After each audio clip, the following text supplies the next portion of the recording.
One hint to help you on your overlay mosaic crochet journey is to know like where you can and cannot place stitches. So for example, say I don't have my chart with me and I'm just kind of winging it, and I am working on this stitch. I think, okay, a double crochet. I can't work a front loop only double crochet in this stitch because where's that front loop? It's hiding. It's been hiding by this X here. So when you have an X like this, you're always going to have a blank box above it, okay? So I have to do a back loop only single crochet in this stitch. But say this next one here, you could do a back loop only single crochet, or you could do a front loop, okay?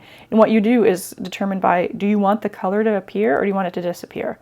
Okay, we want the color, we want the brown to disappear because we just want this nice straight white edge here. So you're going to do a front loop only double crochet, okay? And those double crochets hide the yarn that you don't want to see.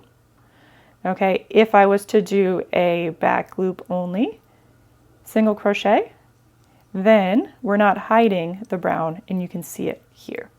So if you want to hide the color, you do the front loop only double crochet. If you want to see the color appear in your pattern, you do a back loop.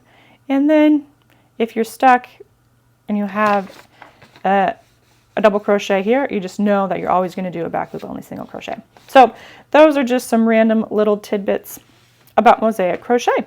You can just follow along with the pattern and you don't have to know that, but just as you go along in your journey and you're like trying to make some sense of everything, you can be like, okay, that makes sense, and those are the reason why, those are the rules.